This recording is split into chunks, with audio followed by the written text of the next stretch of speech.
So there are fundamental things that are important in any relationship. I think most people know that communication is one of those, and that is extremely challenging when we are not able to give up our own way of seeing and knowing as part of communication to try and get into the world of the other person. That really is, in a sense, losing ourselves in the moment to grok a bigger picture that seemed like in the moment it was other, but that other then becomes us as we get to experience the world of the other through ourselves. Now, the other important thing I find is repair. And why repair is so important is because there is a place in each one of us now, whether individually, repairing our right relationship within ourselves. So in some way submitting to a greater authority that knows better than we know for ourselves. And we can see this through the fruits of our actions. Sometimes they're spoiled fruits, sometimes they're not giving fruits. Often somatically in the body, we can see how our body's tensing. We can watch thoughts accelerate. So we can start to observe these things and these patterns. But also, really, really understanding that repair in relationship is affording an opportunity to come back to a neutral space of relating, right? Neutral space of relating. And this neutral space of relating is really important because from here all possibility is again accessible. When our body tenses, if we are unaware that our body tenses, we might observe in that our thoughts start speeding up. We might start noticing our shoulders going up. If we're not noticing different ways that our body's actually saying it's cut off from its self, from its ease, we can move into secondary kinds of consequences of not paying attention. For example, emotions.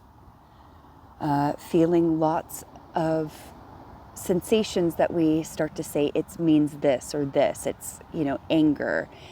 And then if we were to peel back the layers and start paying attention then, because here's another opportunity, pay attention to our emotions, we have the opportunity then to get behind and start to understand what some of those thoughts are, the stories that we're creating, what's going on for us in our own world, and then relate. And if we can't pay attention to emotions, we might start to notice that we're thinking a lot. We're unable to sit still.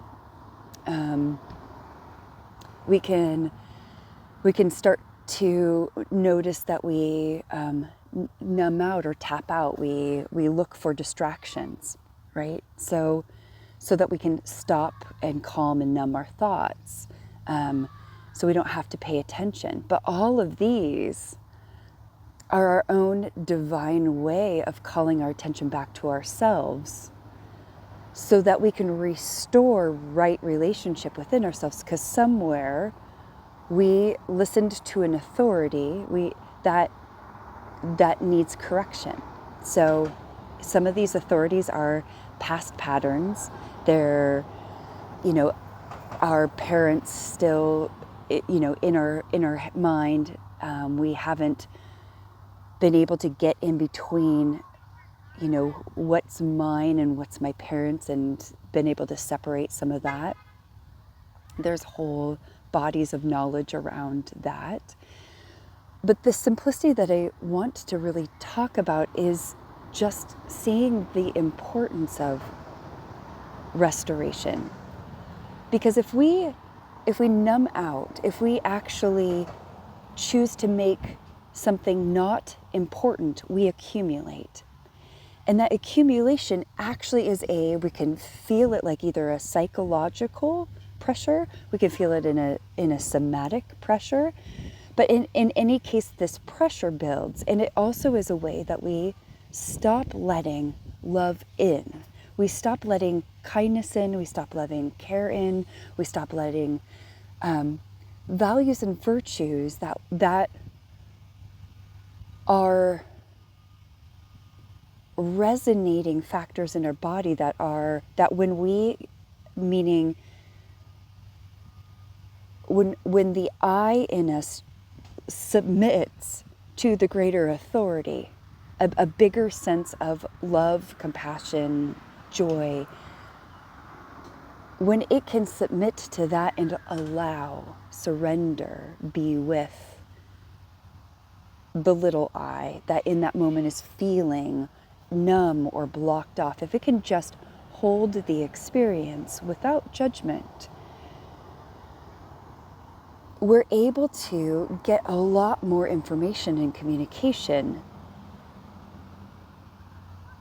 by then just thinking or dissecting, like psychotherapy, which all has a value, but really get into the nuances within our own inner spaces and understand our own selves much deeper, restoring a place where we lost the innocence. And why is that innocence important? Because through our innocence, we see, feel, and experience life purely. We get out of the way, think about children and them playing in a playground, and watch how they play with themselves. And they're so self-unassuming. They're not looking for attention. They're very self-absorbed in an innocent kind of way. And you can see that even if a child comes and hits another child, the response or reaction of the other child is instantaneous. I mean, there might be a few second gap in the shock of what just happened, but that child is actually able to be in the experience of what's arising for them in that moment and also let it go. Then you watch them after they're comforted, after they've expelled, like a release, the emotions, and they're comforted in that moment by something larger than themselves. You know, maybe that's mom, maybe that's dad. You know, they come back to a place where they can be again in their own nature, in their own innocence. They're not yet conditioned until over and over and over again, this relationship of this child, let's say, using the same example, hits them and the child cries again, has this experience, goes to mom, gets comfort, and comes back. There's a point, though, where the child learns that it doesn't want to come back. This is conditioning. And these are ways that we've conditioned ourselves out of our own purity and innocence because we haven't come back to ourselves and held ourselves in that moment, allowed ourselves to have that specific impulse, that need, that experience be held. And first, as adults, at this point, it's often us holding ourselves. We want others to hold us, but we also, if we're honest, we recognize that there's a place where others are just unable, not because they're not loving, not because they don't want to, but because we don't understand ourselves yet well enough to actually get how much we are also needing ourselves in our own experience. And so we first are needing that connection and communion with our own selves to be able to reach into, have words to even articulate what our experience is to another. And so we actually need to come and be in ourselves and relate to what's going on in our own world as with our own experiences and our own sense of self in this moment. So how then do we restore? First, for me, it's recognizing the value why restoration is so important, why purity and innocence in our own perception and perspective has a value, why it's important to come close with, not push away and go far from. And in that, then there's discernment, because when then we can question in our experience, right? And recognize that, yes, there are people now as adults that we are going to be challenged by, to learn, is this a moment to open or is this a moment to close? And all of these questions are going to be in our field, which is why us doing the inner work of our own inner restoration is so important. Because as we restore our own kingdom, what we recognize is all of those walks and journeys that we've had to do, that we have had to do, because there wasn't an other loving, kind, neutral perspective other there who is doing equally the depth of their own work to actually counsel us in those nuances of our experience in which we're challenged. And when we learn to listen and be in the nuances, be in the experience of our self-unraveling and unfolding ourselves, we recognize how important our nervous systems are, how important being in the regulation of our nervous systems are, and how valuable that is to keep our nervous systems regulated, because our nervous systems help to soothe and regulate other nervous systems. Then we see, as a collective, dysregulated nervous systems trauma impacts the whole. So us doing the work to unravel ourselves and come closer to ourselves first has an extreme value. Restoring where we were out of alignment doesn't mean numbing out. It means taking a sober look, which sometimes is challenging, sometimes it's heartbreaking,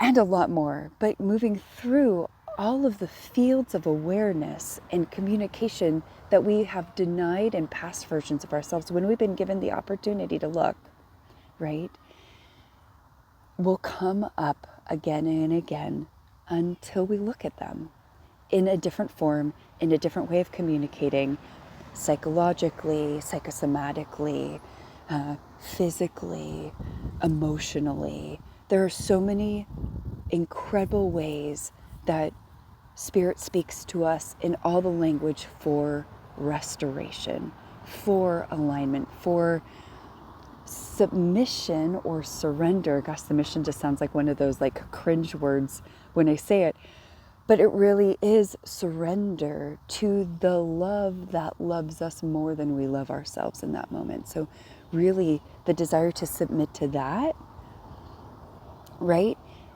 And in the work around the words, where we're cutting ourselves off from language, and to get curious where that's held up in our own system, because what maybe a word might be triggering for me does not mean it's triggering for somebody else. And so we're holding space for restoration. Now, in restoring the value of me being in my space of love, being in myself, loving what's arising, allows myself to hold space for what's outside of myself, loving what's arising outside of myself, and to get curious, right? But if we haven't done our work, when somebody comes with a conflict, a problem, an issue, it's often easy to look at that and personalize that as I am their issue, I am their problem. Because often people who come to us haven't looked at their own dialogue, making and blaming and shaming and guilting. So in a way, they are wanting to include us in ways that if we've done enough of our own work, we no longer are tempted to become a character in something that they're needing to look at within themselves. And then we can become a loving space holder, recognizing that there's nothing personal, even though they may be personalizing it.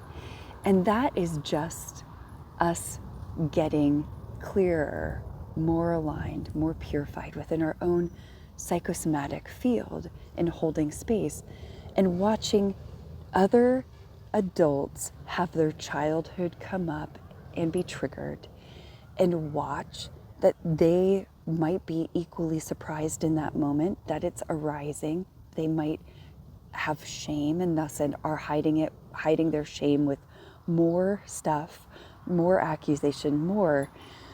But again, as we get clearer within ourselves, the restoration is then restoring that other is just lost within their own unexamined field. So if we can hold space and be a neutral reflection, not involving our own person, not making wrong, not making right, we allow the other person their own experience of relating with their own selves, their own stories created,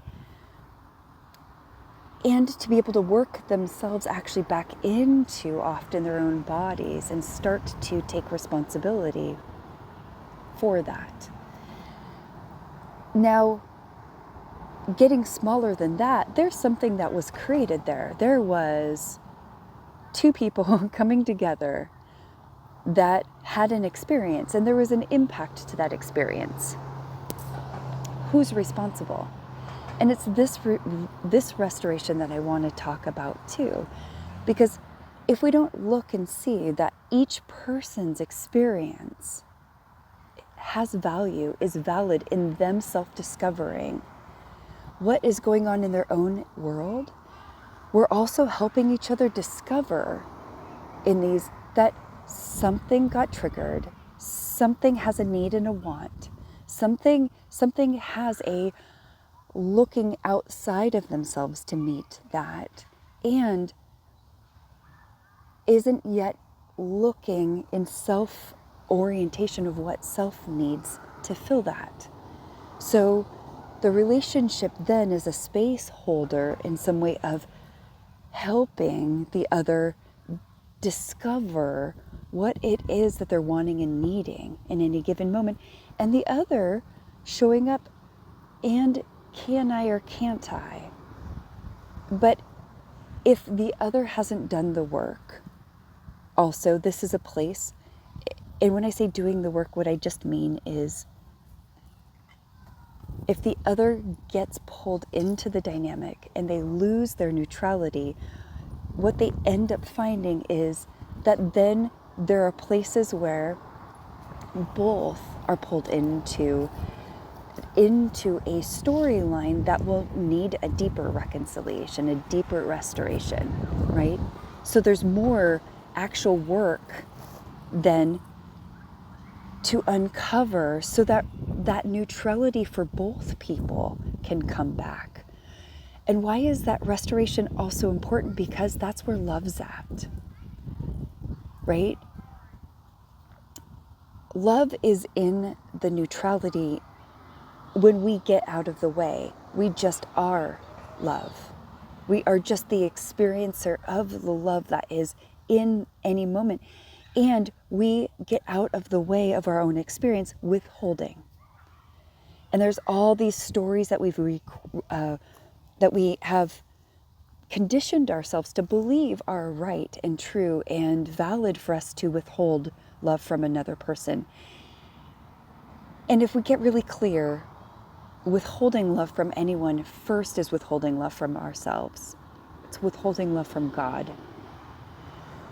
And it hurts us. Even if we don't feel that hurt in ourselves, at some point, all of those other previous things that I've talked about will start knocking at your door. Physically, ailments, diseases, psychologically, distortions in thought, extra creations, more things to fix, and more identities of self and split personalities, and somatically different feelings that are arising, and then different ways that we ultimately escape, right? The deepest part of ourselves, which is within that surrender, letting that authority correct all of those places that we are not in alignment.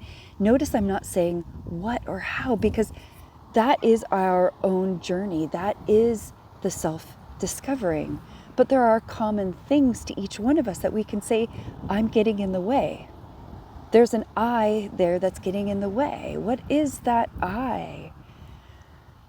And for us to find restoration with each other is us learning to get out of the way, recognizing that if there is a person that has baggage with a story coming up and it's blocking the way that loving communication and care and consideration can come forward, that is an invitation there to look at oneself.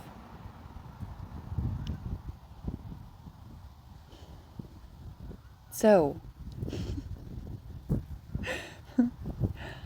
restoration allows us to build something new, even deeper than what was previous, in a togetherness that feels even more together, because what was fake and false and unreal is now discovered in the wholeness of our being, and that wholeness now is a new place of wholeness in which we're operating that wasn't discovered before. Restoration also implies forgiveness. It implies that there is no restriction in myself to where love is and isn't allowed to flow to another person, to the earth, to my car, to anything. It is unrestricted.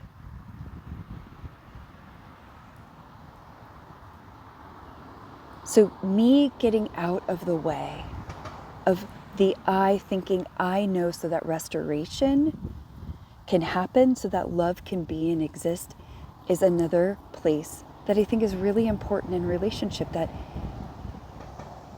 is clear that restoration in our own hearts is fundamental first and foremost. If I can't love myself first, what am I bringing into the relationship with another? And if I don't get my own need to restore faulty thinking and let myself be corrected by an authority that knows better than myself, then I'm going to carry my faulty thinking into relationship, and then a relationship's going to be the place where I do the restoration at. And hopefully the other is doing their own work, that they are loving themselves first, that they are meeting themselves, seeing where they need to show up in their own hearts, coming back to a place of purity. And then we can come back together and talk about where we were in our experience, both learning and growing together, learning how the other person thinks or where they are in their own experience, in their own world, what's arising. But it's still the idea of other. But the other in ourselves, because we care and our bigness can actually incorporate them into our own beingness, and the other them, not as an obligation, but because we see the value of that closeness, of that togetherness, because not only we see it, we know it, and then in our knowing, we recognize there is no other way to be close and intimate without that fundamental piece of being able to feel safe, to show up and know that love is going to find love again. Thank you so much for being with me in this moment.